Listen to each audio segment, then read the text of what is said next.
Hey guys, my name's Megan and I'm here today to show you how to add a border to your blanket. I actually just finished one of my chunky knit blankets on this blanket loom, and if you're curious on a tutorial you can click up here if I figured it out, or the link is in my description down below. But if you finished a blanket and it's a little too small like this one, or if it was your plan all along to add a border, it's a really great way to make a single color blanket just a little bit more decorative, and if it's too small then it can add some dimensions to the sides. So what you're gonna need is a lighter and then a pair of scissors to help join any pieces of yarn. And then you'll need your border color. So I have this blue blanket. I'm just gonna stick with this white yarn. It's Bernat Blanket Big. I got it at Michael's. I used to get the big rolls at Joann's, but she is no longer. So we're gonna use this, and then I bought two.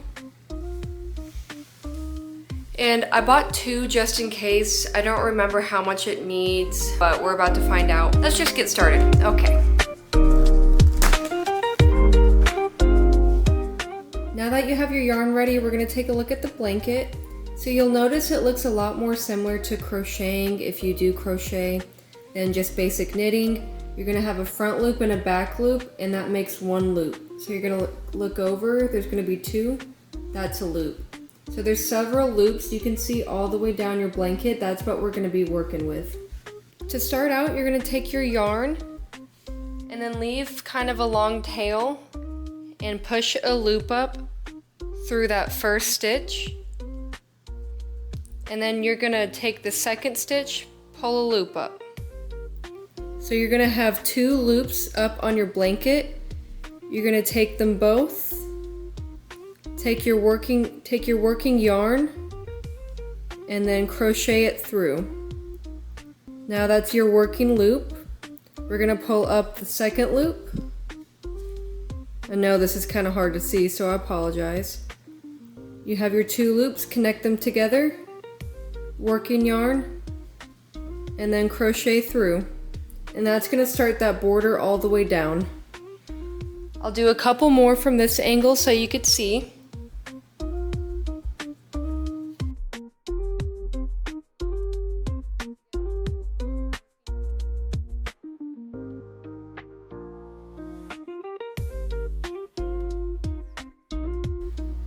And we're gonna be working this all the way down.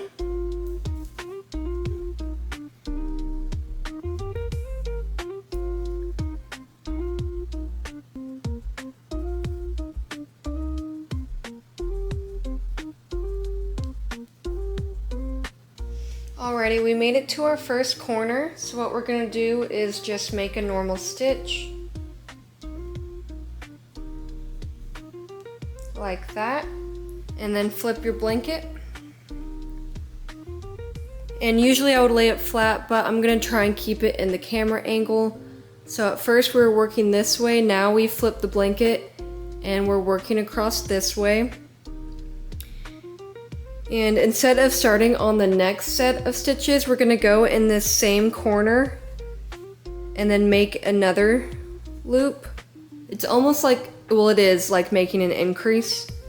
And then you're gonna go down the blanket normally through the two loops all the way down to the other corner. So again, what I just did is I got to my corner, I made an increase, turn the blanket, you're just gonna keep going down.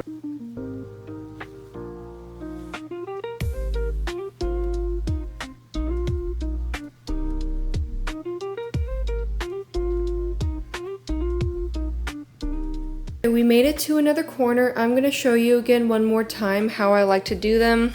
So just find your stitch and make a loop like normal.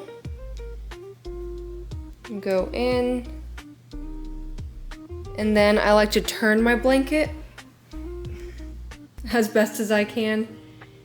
And then instead of starting in this next stitch, you're going to make an increase, which means to make two in the same stitch. So just pull up another loop.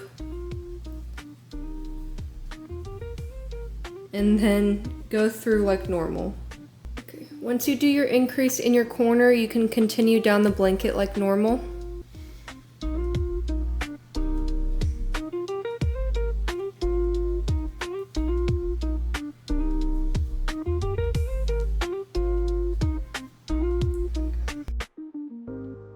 gonna show you how to finish the blanket. So you'll just make your loops to the end like normal. At the end of the blanket, you'll realize you have one corner plus one stitch.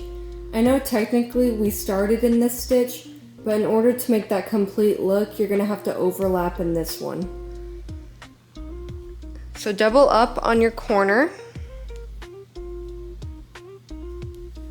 like so, and then you're gonna tilt your blanket. Alrighty, we flipped our blanket. You can see that we made the corner increase, and we have our starting loop on the blanket. So you're just gonna add one more in there to go ahead and finish it off. And how I like to make sure everything's secure, I go back, pull up a loop, and cut it. And then I take this loop and then pull it through. It allows for everything to be held in one place by a knot, and you can't really notice that it's there. But now you're left with two ends. I'm gonna show you how I like to weave in my ends. Okay, I flipped the blanket upside down, and then with these two ends, this is where the lighter and your pair of scissors come in handy. I just cut them with about 1 inch of extra end, and then I position it to where they can both attach on to where it'll look like a continuous stitch. So to do that, you're just gonna set one side on fire.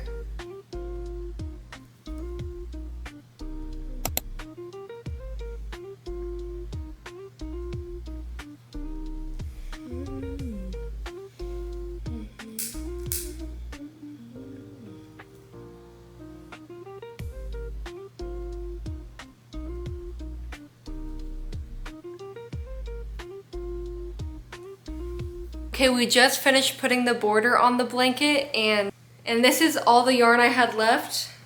So I definitely played yarn chicken in one.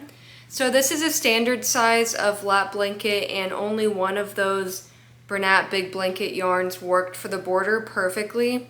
So you don't need to buy two, just buy one, but if your blanket's bigger, you're of course gonna need 2 balls, maybe 3. But this is what it looks like with the border. I think it made such a big difference with the blanket. If you like this video, give it a thumbs up. Again, I have that other tutorial on my channel if you want to learn how to make the chunky blanket with a blanket loom. Thanks for watching, and let me know if you decide to put a border on your blanket.